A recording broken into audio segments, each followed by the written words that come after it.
Everybody, it's 1:30 on my watch, so I'm going to get us started.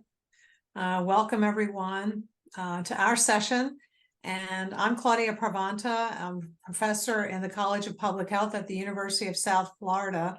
What's important for you to remember about me right now is that I'm an anthropologist. And what we're going to be talking about today has been my life's interest ever since I got into the field of health communication. It's always had something to do with culturally resonant health communication. I'm joined today by Samantha Bodapalli and Natalie Erasmi. They are both graduates of our public health program. Natalie is continuing with us as a senior staff member in our social marketing group, and Samantha spent 2 years as our director of behavioral science, and she's recently left us to search for a more clinical position. So our goal today is to share something that the three of us and a few others on our team have been working with and considering for a while.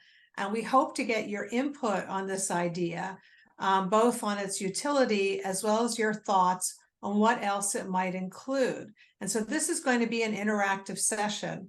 I'm about to pass it over to Natalie, and she'll take us through the next couple of steps.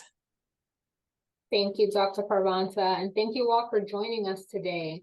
So as Dr. Parvanta mentioned, we'll be sharing a tool that we have been working with, and it's really to help us look at advertisements that have been created, specifically health communication advertisements.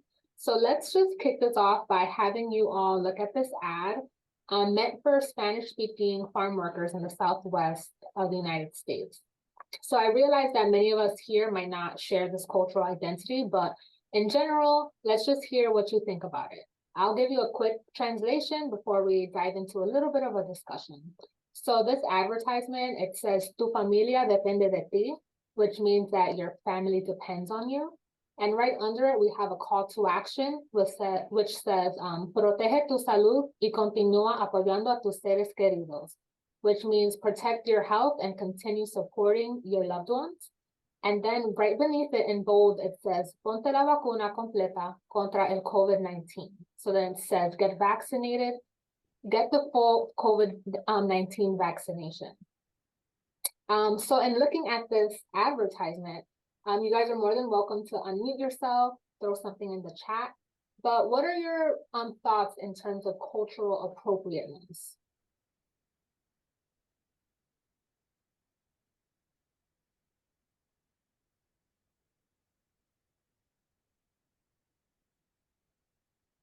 So in terms of cultural appropriateness, we can think of, what is this image showing us?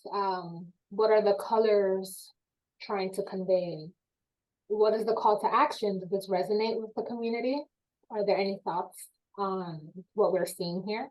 So I'm guessing, this is Natalie, your target audience look like they're Hispanic workers. Yes. And you're showing this very natural, gritty, hardworking woman who's probably helping take care of their family, and their health is important to them.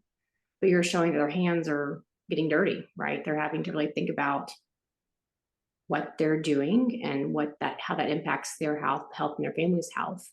And you've used some muted tones to help portray the seriousness of it. You've got the golden spiral going on here as far as eye flow goes, which takes you through the advertisement, which is nice. And I think that if your audience is Hispanic women who are more likely the breadwinners, then that's what I see this geared towards. Wonderful. Thank you, Natalie. Do we have any other comments before I pass this over to Samantha?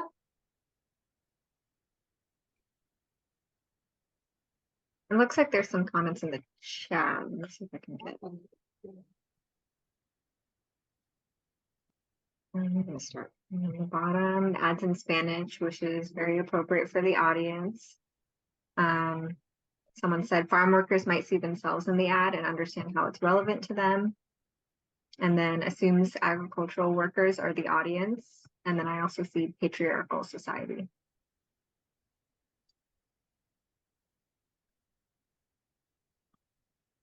Those are all great comments, and we'll revisit this and our activity at the end of our session. So I'll hand it over to Samantha. Okay, so the ad we just discussed was part of a group we pre-tested through our work with the National COVID-19 Resiliency Network, sponsored by the Department of Health and Human Services Office of Minority Health, and led by the Morehouse School of Medicine in Atlanta. So the network has since transformed to serve additional needs post-COVID.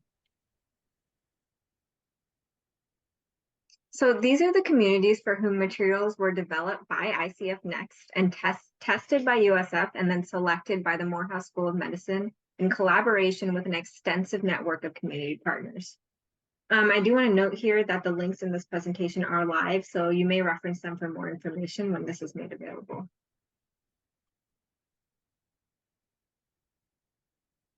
So this is an example of the kind of work we did to evaluate the perceived effectiveness of the ad concepts created by ICF Next. So we created multiple studies in which members of the intended audiences could go online and view the ads, either videos, print, or social media posts, and provide closed and open-ended responses to subjective questions used to determine how meaningful or relevant the specific ad was to them. At the same time, we collected data through webcams on where the people were looking in the ad, as well as expressions they made while viewing it. So this gave us data to provide back to ICF Next to make modifications in the ads. So we think we did a rather thorough job of pre-testing the potential effectiveness of the ads. So if this kind of study interests you at all and you'd like to learn a little bit more of how we did this, please consider attending the Social Marketing Conference in Clearwater, Florida in May. I'm going to pass it back to Dr. Parvanta.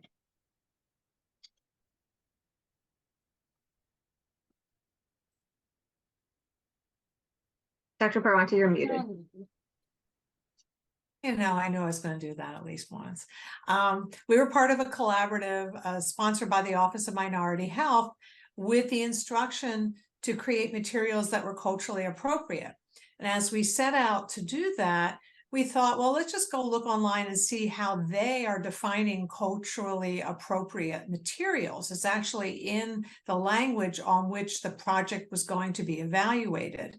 And we were sort of surprised to find out that there are not any actual government or even best practice guidelines to evaluate health communication materials for being culturally appropriate. And so to sort of show you what is out there, I'm going to pass it back to Samantha. So you're likely all familiar with this site. So on the Health and Human Services website, you can find the guidelines for culturally and linguistically appropriate standards for health and healthcare, also known as CLAS. So this provides guidance for workforce conduct and patient care with a particular focus on individuals with limited English proficiency. And then you're also probably familiar with this. The Health Resources and Services Administration has health literacy training and tools for healthcare providers and provides extensive resources for policy and program development at its website. Again, there's an emphasis here on language access and interpersonal communication with patients in clinical contexts, including those with disabilities that limit hearing or vision. So CLAS has been amplified and deepened through numerous training and practice models for cultural competence, cultural sensitivity, and intercultural sensitivity in healthcare. So these chiefly offer guidance for interpersonal communication and interaction with patients. So over time, our terminology has evolved, and we're now aware that while competence is our goal, we constantly need to strive to reach it. So health communication products may be considered culturally sensitive or culturally appropriate, while we as individuals strive to have cultural sensitivity and cultural humility.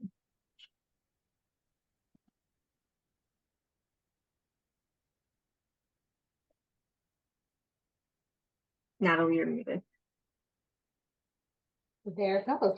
Thank you. So as we think about cultural sensitivity and cultural humility, so we then think about what do we need to do as health communicators? So as health communicators, we are aware of our own traditions and biases and reactions. We respect that a culturally defined community is expert in its ways. We strive to co-create health communication materials that are meaningful and resonate with the community. And we also understand that cultural competence comes from this respectful collaboration. For disseminated health communication materials such as posters, brochures, public service announcements, and any social media, the guidelines tend to be better on what not to do to avoid making your materials offensive. So when we think about this, we know that we need to exercise caution in deciding whether a particular image or set of images, including infographics, are culturally appropriate, clear, inclusive, for diverse audiences. And we hope to not unintentionally reinforce stereotypes or perpetuate health inequities. The primary recommendation then is to consult with representatives of each diverse community in the development and review of such materials prior to dissemination to the public. There has really been no actual guidance offered on what makes communication materials more effective with culturally diverse audiences, but government and practice guidelines do exist for the role that culture and language can play in a couple of things. And those are in the ability of patients to comprehend health information, words and gestures used in interpersonal communication, and the risk of reinforcing disparities and stereotypes. But as previously mentioned, we have nothing similar for how to make communication materials more culturally meaningful. So what we're talking about today, to me, is similar to the difference between being able to work with dietary restrictions, such as what do I need to do to make sure that food is vegan or gluten-free or halal or kosher. I can understand that, but it's not the same thing as being able to cook a delicious meal for a group of people so that they'd really enjoy eating it. That's where we're going with what we're talking about today. We're trying to fill in that gap of how do you make something resonant and persuasive, as well as inoffensive and having involved people in it. So you might be familiar with the CDC's Clear Communication Index. This is a tool that was developed to improve the readability of health communication materials.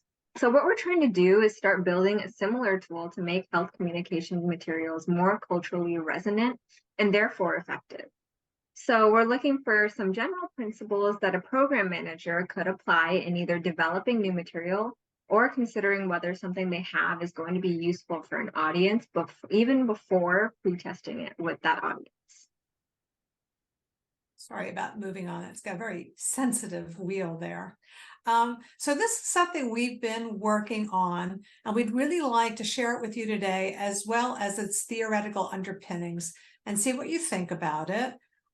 First, I'm going to take you through the what and why of the constructs that it incorporates. But before I do that, I realized what I didn't say to you is the way that we have worked with this checklist is that we asked people who shared the background of the materials that we had to be testing, and we asked them to use it and evaluate the materials against this checklist. And when we get down to it, Natalie is going to show you about that process.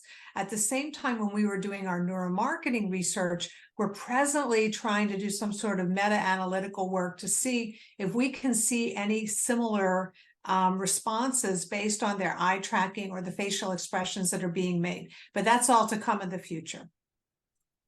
So the three main explanatory frameworks that we've incorporated into our checklist have to do with cultural references as signals or cues, and I'll be talking about surface and deep tailoring.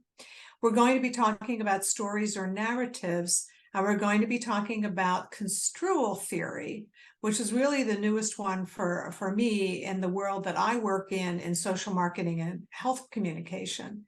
So just very quickly, I'm just going to tell you about the main sources that we've used for the theoretical ideas and constructs that we've put into this rather lengthy checklist at the moment. The first is construal theory, and this has to do with the idea of a psychological distance. something can be construed. It could be an object or an event. It can be construed, which means how you're thinking about it, your perception of it in your brain at different levels of abstraction. And to me, these terms are not necessarily intuitive. That high construal means that something is more abstract or distant or in the future. And low construal means that you perceive it to be concrete or near and immediate. And there's different types of psychological distance, such as in time or in space, or the more socially similar someone is to you, or the more concrete something is. This would all be contributing to low construal, which is what we're striving for when we're trying to be persuasive in health communication. So the source of our items in the checklist for construal come from an article that was a review article, which had a lot of information in it by Stella Junyan Lee.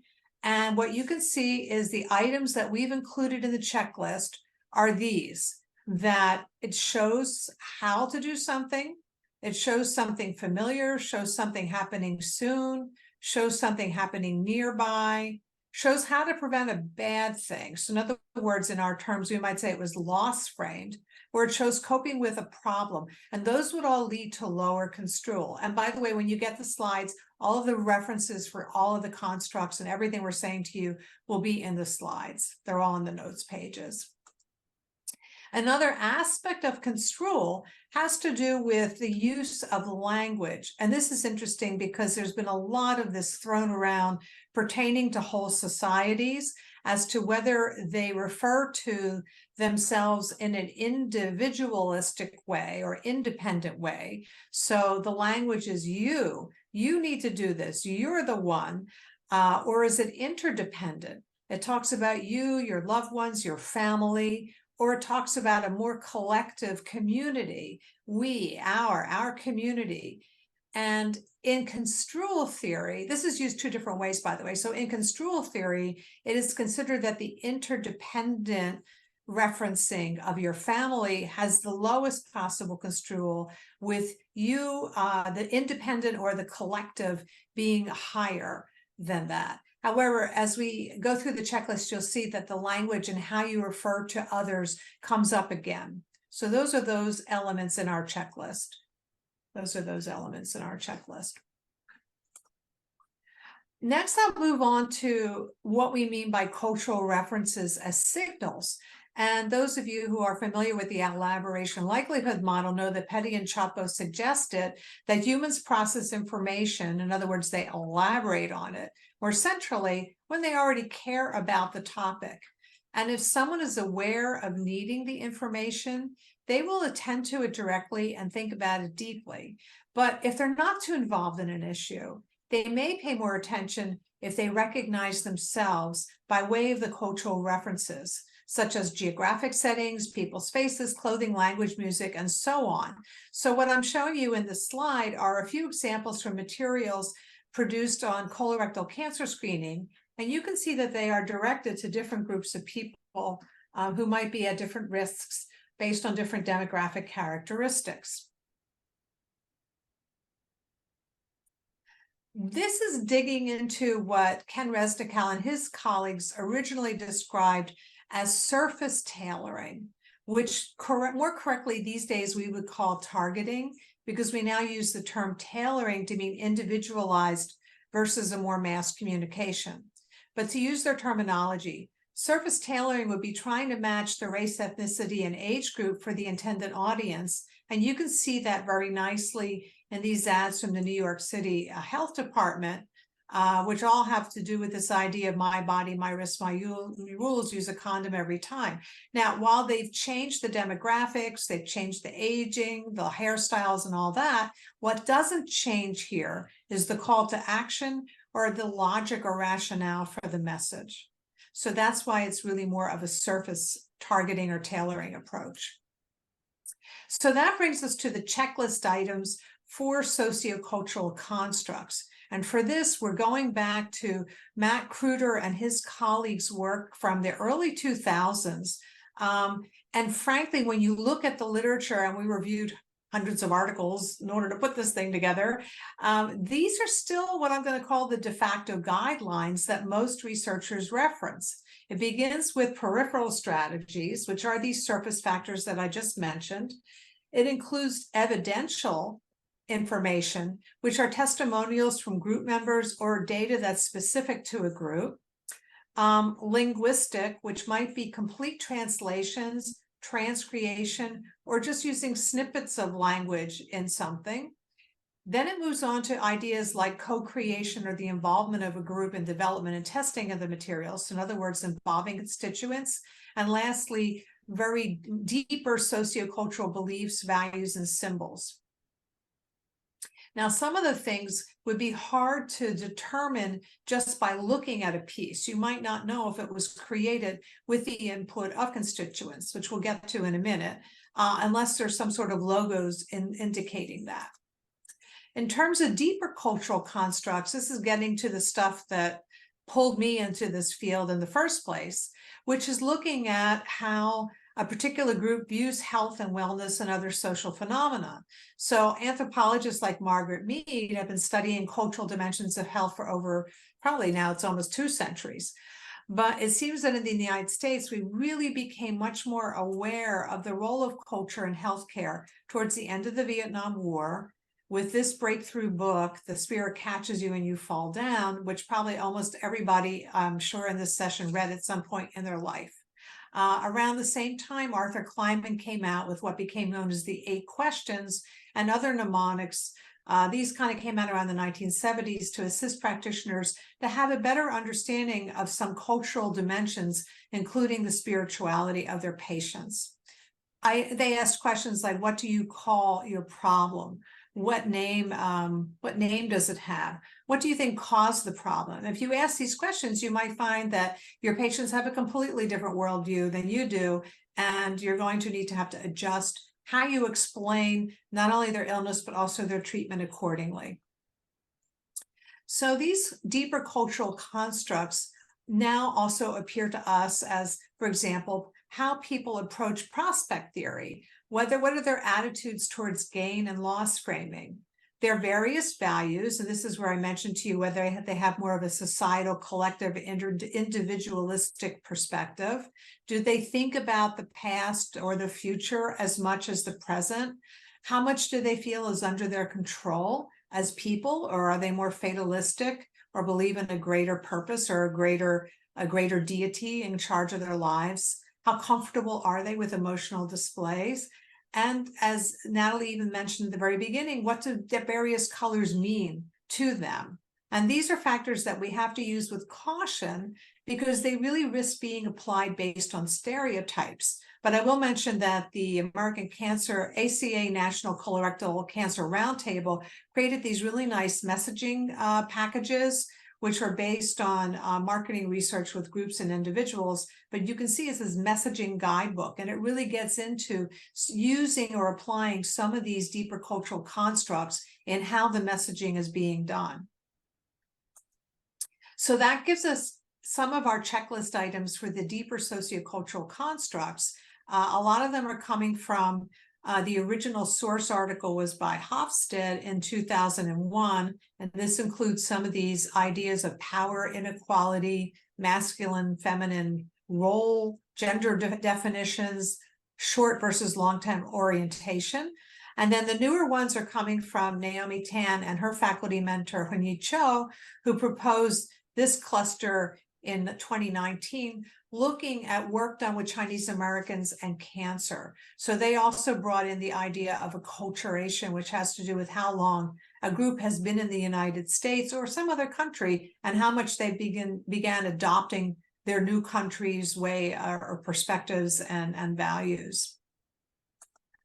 The last item in our checklist has to do with narrative or storytelling. And again, I'm going back to Naomi Tan's work. She incorporated Larkian Hecht's model of narrative.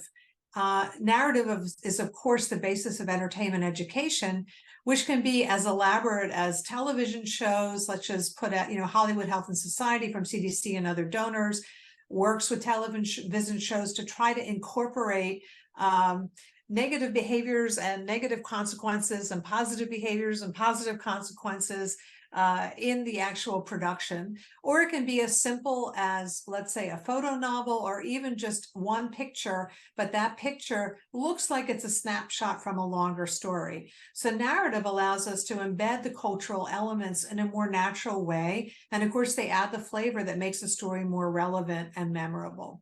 So those are the last items in our checklist that have to do with telling a story, whether the characters are realistic, likable, similar to the audience, can they generate empathy, and any other notable items that, we have. Of course, we have to have an item at the very bottom of the checklist, which is anything else that you want to add. So at this point, I'm going to turn it back over to Natalie to explain what we did with this checklist. Thank you. And I've added a link to the chat where you can go into Google Drive and be able to pull the checklist and have it more easily accessible if this isn't something that you can see clearly on the screen. But I will walk you through the checklist that we have for this particular ad. And many of you that commented, shared your comments and your thoughts on this ad were spot on in the beginning. So this ad was created particularly for migrant farm worker communities.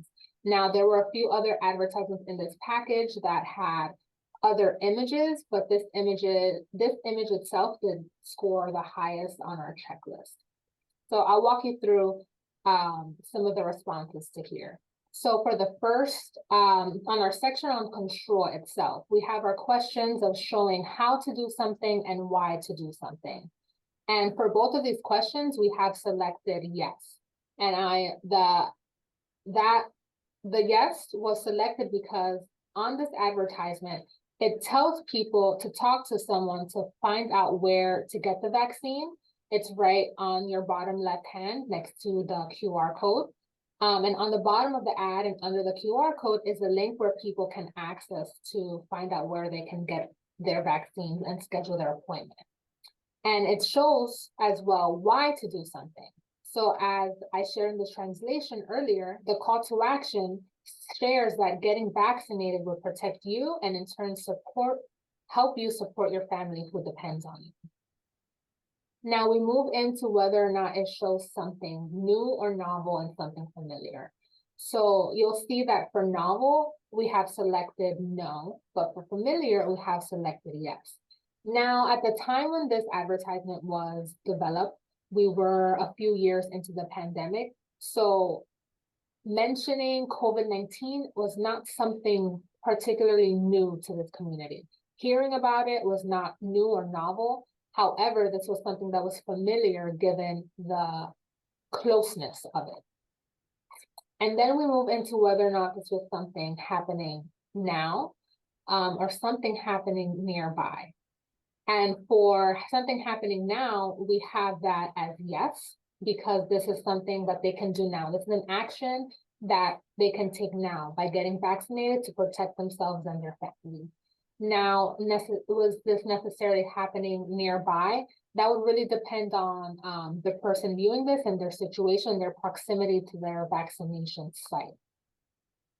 Now, when we think about our gain framing and loss framing, we think of, does this show how to prevent a bad thing? And does this show how to produce a good thing? Now here, what this shows is how to prevent a bad thing, but also how to prevent a good thing. So we want to get vaccinated to prevent the transmission of COVID-19, but we also, by getting vaccinated, can produce a supportive family dynamic that'll extend this current period of time and into the future. And then we move into show something happening. Then we move into shows coping with an emotion or coping with a problem. And while this doesn't necessarily, this is something that would have to be thought through with the constituents from the community when you think about different advertisements in different populations. In this case, it was selected that it doesn't necessarily convey an emotion, to be dealing with and coping with the problem in the sense of it doesn't convey the problem directly, but it conveys the solution to the problem. And then we think about the type of language that has been shared, that has been used here. And you can see a mix of you and your family, and you can also infer based on the setting and based on the culture, the Hispanic culture itself. This is a very collectivist culture that would use collective language. So we can see that as the decision made on this worksheet. And then we move into cultural tailoring. And for our cultural tailoring, the first thing we ask is whether or not this is gender congruent. And by cultural terms, if there is one person a family dynamic would depend on for work, in terms of the Hispanic family, it would usually be the male of the family. Though we know tradition and household dynamics have changed. So from this perspective, we have selected that this is gender non-congruent. However, it has been congruent on the race. Well, because when I look at this woman, when other participants have rated this advertisement, has looked at this woman, it feels very familiar. It looks like a woman that would have seen growing up or would have seen photos of. And we move on to the primary and preferred language. So that was a yes, as it was portrayed in the primary language of Spanish. And then when we move into thinking about the peripheral strategies and the visual elements that are depicted in this ad, we see that the colors make sense for the scenery and the image taken. The color red is usually associated with the Hispanic culture. It's typically seen in accessories, flags. And we move into other visual elements such as the woman's hair. It looks like most of Hispanic women in the Southwest region, wavy and dark. And then the image itself looks representative of the population which this advertising was created for, the migrant farm worker population. And then we move into the evidential strategies. And this is where we think about, as Dr. Parvanta mentioned, epidemiological data or experiences pertaining to the group. While there is no data shown in this image, we have seen that the experiences pertaining to the group are depicted and shared in both in the image and in the messaging. And then we move in to the constituent involving strategies. So has the community been involved in messaging design? And here we can see that the Unidos logo next to the intern logo does indicate that there have been some constituent involving strategies, indicating the potential involvement of members from the community. And then we move into the socio-cultural strategies to contextualize the message and cultural norms and reflecting knowledge of the group. So here, this image highlights the importance of family and protecting oneself as a way to support loved ones who depend on you, which is essentially a part of the work ethic in this community as well. And then we move into the cultural values. And with the cultural values, we know that the family unit is a collective concept, but also culturally, within the Hispanic culture in itself is more of a collective culture versus an individualistic culture. And that is both true of the culture in itself and also of the advertisement. And then when we think about high versus low uncertainty avoidance, we know that we don't know is not okay in the Hispanic culture. However, in selecting high versus low uncertainty here, this was a tough decision because culturally speaking, Hispanic families are often religious families, and in turn, the unknown would be left in, for example, in God's hands. So even though you don't know, it's technically still okay. But in the case of a behavior that can be controlled, Not knowing is not okay because the fear of being unable to take action or not knowing how to take action would take precedence. So in this case, we had chosen low as in we don't know is not okay. And then we think of acceptance of power inequality. Here we have selected high. So culturally speaking, parents and the elderly are usually perceived as having a larger role in decision making and are considered to be wiser, giving them more power. However, you also have to think about it from a historical standpoint in which ethnic minorities had not always been given the decision-making power. And then we move into the masculinity, femininity, gender roles. So does this portray traditional gender roles? And here, the selected answer was that traditional gender roles are not distinctly defined here, but in this advertisement, they are challenged to be more novel. Men tend to be the head of the household and women tend to be the caretakers, but they tend to work together. And that women are also highly appreciated and may take on leadership roles in the family dynamic. So it does, while it may not be the traditional gender roles that are distinctly defined, it does challenge that and brings in more novel ways of thinking and viewing women in the family dynamic. And then we think of long-term versus short-term orientation. And here, long-term versus short-term orientation, we've selected long-term orientation. So the decision to get vaccinated might involve long-term planning and thinking about what this person can do in the present time to create a better and stable future. So though the decision to get vaccinated is now, the thought process behind it is in order to plan for a future with their family. So getting vaccinated might mean being able to stick around for longer than just the present moment for this particular culture. And then we move into narrative. So does this tell a story? And we selected that, yes, this advertisement, the image selected for this health communication advertisement tells a story. It looks like a snapshot in time. It feels like it's telling a story about her life as a migrant worker. As I believe your name was also Natalie in the beginning. As Natalie mentioned in the beginning, she was able to infer this woman's life. She is working hard. She is trying to provide for her family in order to be there for her family. She's doing what she needs to do. So that's exactly what we would see from this. That's what we would expect to hear from an advertisement that looks like it's telling a story. And then we think about, are characters in this advertisement realistic? Are they likable? Similar to the audience, can you generate empathy? So for multiple factors that we have shared, as you guys have discussed, we selected yes.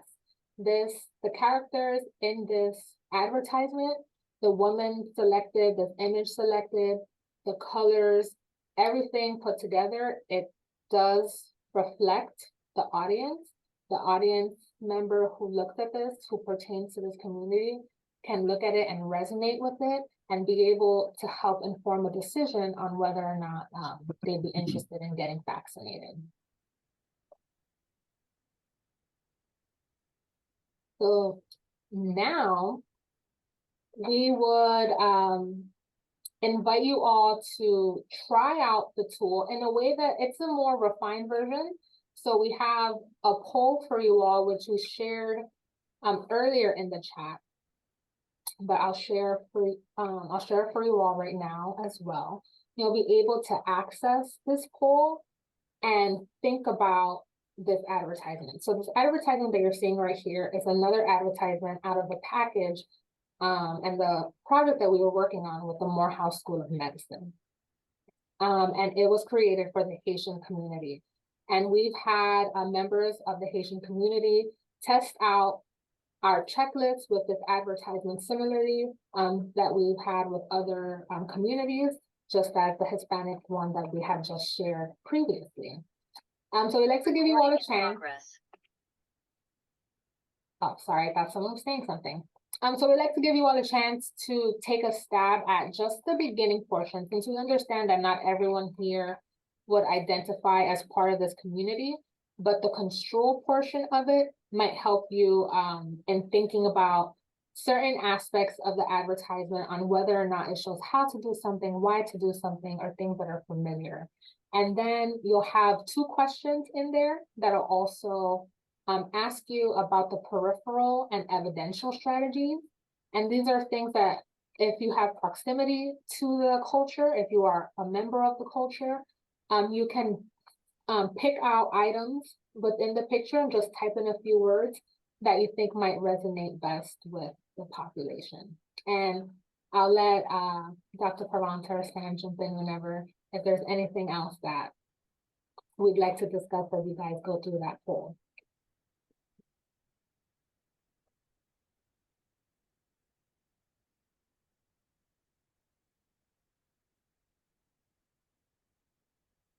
And let's see how. Awesome. So what I'll do is I'm going to share my screen here so you all can see the progress so far.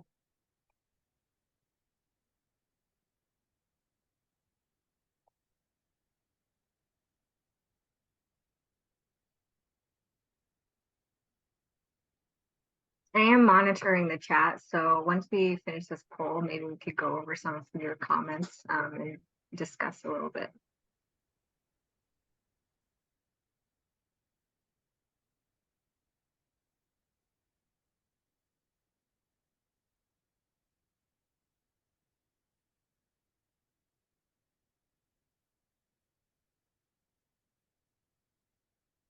I'm gonna see a bunch of people are doing it.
Right.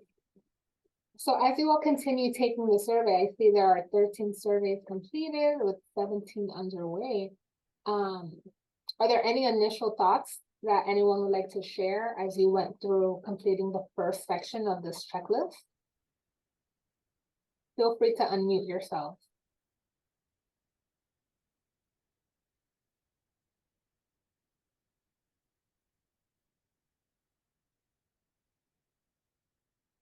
And Sam, if you see anything in the chat, my chat box just disappeared. Can you ask your question again? Sorry, I was finishing the survey. Yeah, no problem. I was just saying, as people are finishing up their survey, if there was anyone who had taken it already and would like to share their experience just going through the first part of the checklist. I don't mind sharing. This is Natalie again. First of all, I love this presentation that you guys are doing. It's so important. I have helped a lot of different universities with designs, and this is the kind of content that I think really ends up mattering when we really hit people home where it's appropriate. So I say this one compared to the last one, I think I answered, yes, it does show how to do something. I think this one doesn't read nearly as clearly as the last one does. I think that it does, show how to do something. I think it's not something new because it's something they're probably already familiar with, but it is familiar, and you're showing, this group of family that members that whether they're living in the same home, which could be, or they're living in the same community, which is very likely, then they're able to work together to create a healthier environment. And I like that while they're all content looking, they're not like overly zealous. They look like they're a normal family or normal community getting together. And then you're having that we messaging, and you're giving them something they can do right then and there by looking at how and where they can get vaccinated. And you've got the different organizations that are coming together to try to bring the message to them. If it were me, I'd want to see probably a darker background underneath your whiteout font because it's still hard to read. But beyond that, I think that, you've really captured a lot of content, and visually it's a very relatable image. Awesome. Thank you so much, Natalie.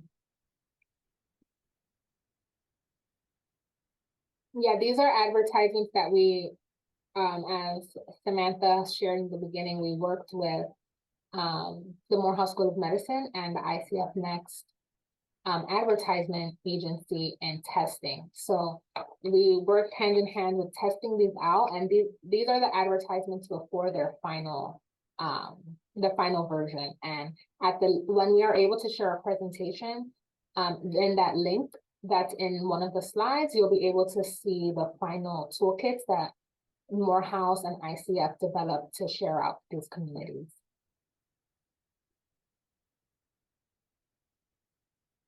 All right, so let's see. So I think, oh wow, we have a little, that grew. Let me see if I can make this bigger.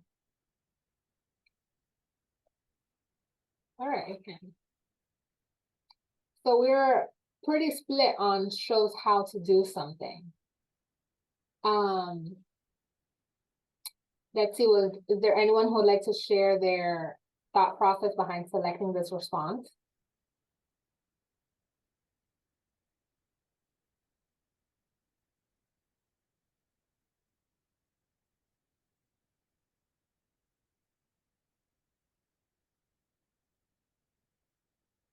Well, we did get The some. word, yeah. The word shows might be confusing people because it says how to do something, but it doesn't necessarily show an image of how to do it. But the way that I think construal theory is working is it's not necessarily literally that it's demonstrating it to you, it's providing the information of how to do something. So I think that's, I don't remember how we had 3 members of the Haitian community rate this for us. I know Arabelle's on the call, but I don't remember how they rated it.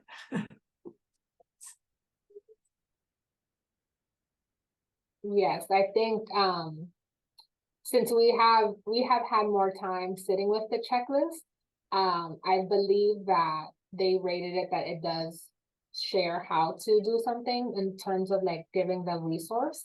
But this is something that it's new, we are testing it out, and this helps give insight in how to both share it with people and how to explain it and how to, later on train individuals to use this as a tool. So let's see, we have about 10 minutes left. I think if we go to the peripheral strategies, that might be an interesting conversation to have. So we think it's producing a good thing, does not show coping with an emotion, does show, well, we think it's mainly not showing coping with a problem, collective language used. And then here, I think this is what's very interesting, because this is something that, these are one of the things that will stick out mostly to the community in terms of not only the language, but also the visual elements, right? We're sharing an advertisement, and we're digesting it in a visual way. So I feel there's a lot of things, but mostly the words that came up: family, clothing, Christian, casual, the photo itself. Is there anyone who would like to share some of the things that they selected here and what their thought process behind that and what that might have meant as being maybe in proximity to the population or even part of the population?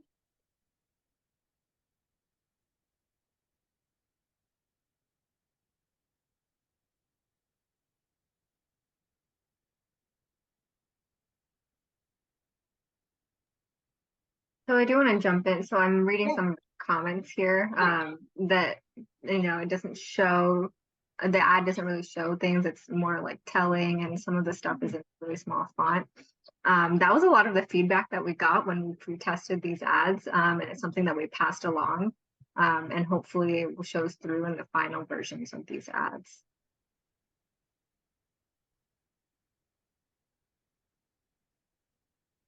Now we have 9 minutes left. I'm going to start seeing if I can go through some of these comments. Yeah. We do have one person here that said, they joined the presentation late, and then they're asking about our opinions on showing someone getting a shot or not, and because that was and is very common. And it's funny because we talked about this a lot while we were pre-testing these ads. I personally think that it would have been part of what we did when we were pre-testing is asking these communities what they thought, the ad was asking them to do. And it wasn't always clear with these images. So I personally think that it would have been a little bit more effective to just have someone from the community in like a photo on the ad, like getting vaccinated. And I think it would have been a lot more clear what the ad was asking people to do in that regard. I don't know if you guys have anything to add on that. Yeah, and I think so part of our testing strategy and our methodology was also using neuromarketing. So we were also tracking facial expression and their eye tracking. And I think using a video, I'm using an image of, sharing, like showing someone getting vaccinated might have also caused more of a reaction in terms of where they were looking and how like their emotional response to the image as well. Because and I know Sam might be able to speak to this more eloquently as our lead in the neuromarketing, but we were looking at whether it strikes like fear, whether they're looking at the image makes them sad. And I think testing an image of someone getting vaccinated might have elicited an emotional response that might have been able to, make a decision easier in a sense. So like whether or not they wanted to get vaccinated because of this emotional response. So I think that's an interesting question that we weren't able to test any advertisements of like showing someone getting vaccinated, but I think that's something that would be beneficial. And it's like the other side of that too is that we know during our open-ended, we had some open-ended questions where people could type stuff in. And I think that if we had shown someone getting vaccinated, those comments would have, because we did get certain things like, people, there were so many conspiracy theories and things out there. So we got some comments that were a little out there in those little like comment boxes. And I think that it would have been a lot more polarizing had there have been like an image of someone getting vaccinated. Let's see, what other comments do we have? Someone asked if the red color, so when we initially showed that ad, if the red color was tested for appropriateness with the intended audience. I'm not sure. Natalie, do you know? So the color itself wasn't something that we had tested, but in our questioning and like our open-ended qualitative questions, That's something that came up for a lot of the participants. And this is like in the initial testing, separate from the checklist. So that was something that did come up, that we asked similar questions to what we're asking here. Like, so what did you like about the ad? Keeping it a little bit more simple, but that is something that came up as being positive, was the color choice. And we, in the package as well, we had another iteration of that advertisement that had the same colorway, and that was something that stood out to the group as well.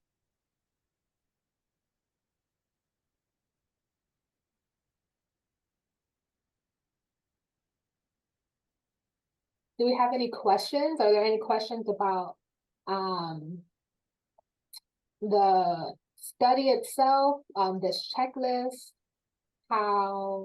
what you all can do moving forward? I think, oh, Dr. Parvanta, do you want to go back to the last slides that you have? I'll stop sharing and then we can talk about next steps.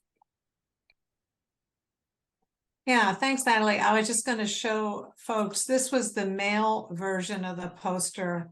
And these things are all available if you would like to see them. We have it on the slide. You can go back and you can get all the materials and see what the final materials look like.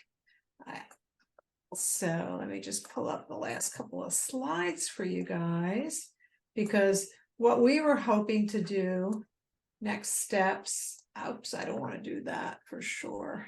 Hold on. Sorry.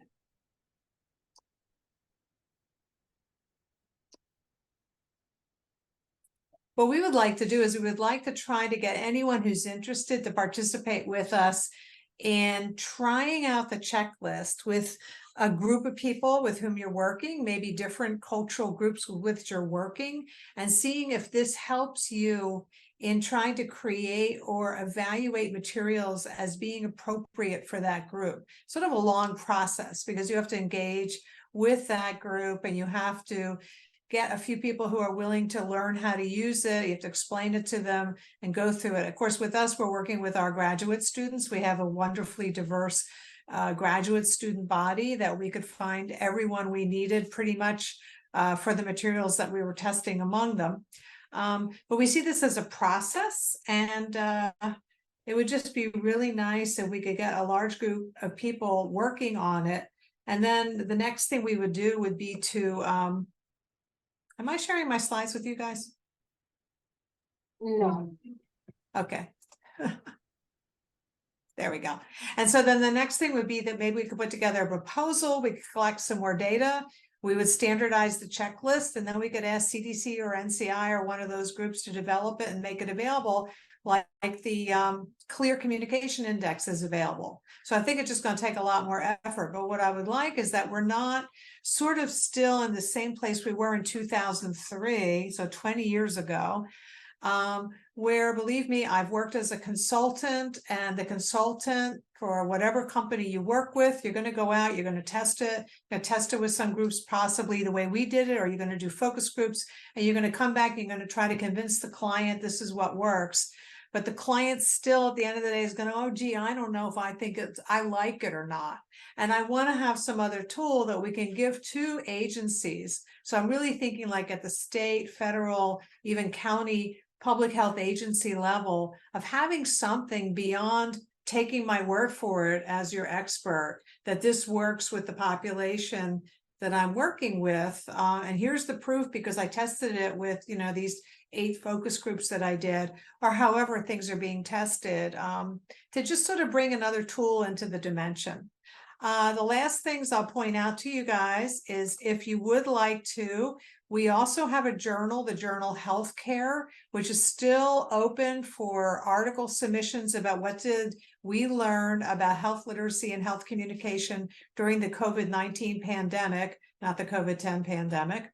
So this is still open for article submissions. If anybody here would be interested in writing one, the deadline is the end of December. And the last thing is, if you would like to learn more about using neuromarketing for pre-testing, we have a training academy that we're offering as part of the Social Marketing Conference in Florida this year. And, you know, we'd love to see you there if you can come. Early bird registration is open.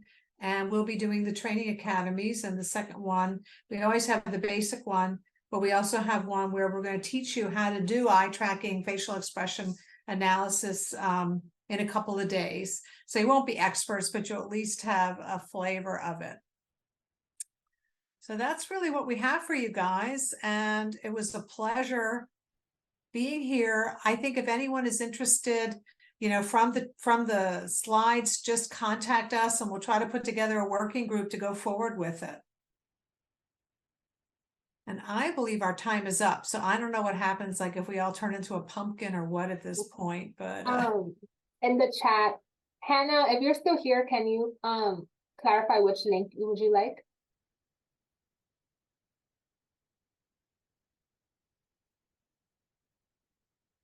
The link that was just up, the last link that you had for the social marketing conference, Dr. Paranza, can you share it in the chat?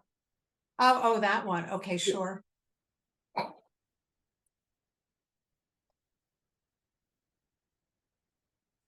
Why can I not see how to write in the chat? I'm sorry. I am having a moment here where I can't even see how to write something in the chat, but we'll put some, okay. Natalie will do it.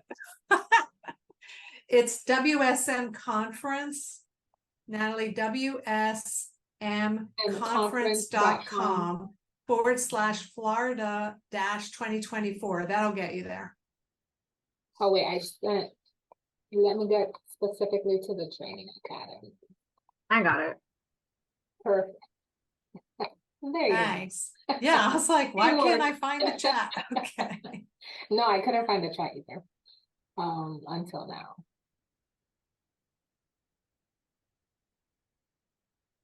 Hey guys, thank you so much. It was fun.